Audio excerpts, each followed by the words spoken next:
How did WWI debts cripple Europe's Great Depression recovery? Imagine a web of loans and payments stretching across countries, all tangled up after a war that changed everything. That's what happened in Europe after World War I. The huge debts and reparations made it hard for countries to bounce back when the Great Depression hit.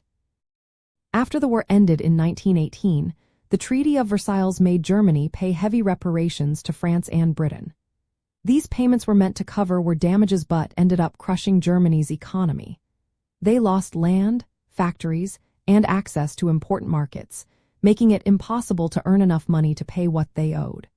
This led to economic chaos, hyperinflation, and social unrest in Germany during the early 1920s.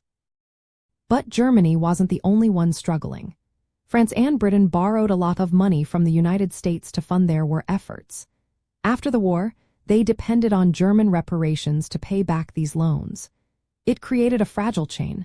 Germany paid France and Britain, who then paid the United States.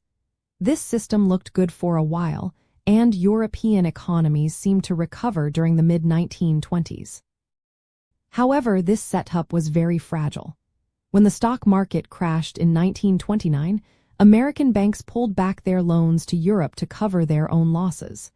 Without American money, Germany couldn't pay reparations anymore. France and Britain also couldn't pay their debts to the United States.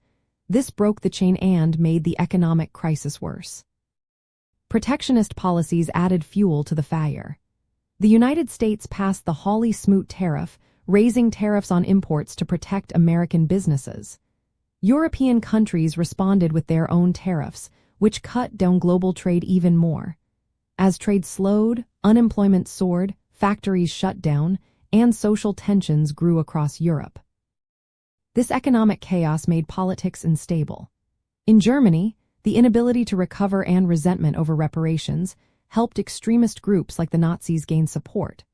Other countries also faced protests and rising unrest. The financial mess left by World War I created a dependency that was easy to break when the economy crashed. The collapse of the payment system delayed recovery and helped push Europe toward more political upheaval. This history shows how punishing debts and reliance on foreign loans can make economic problems worse.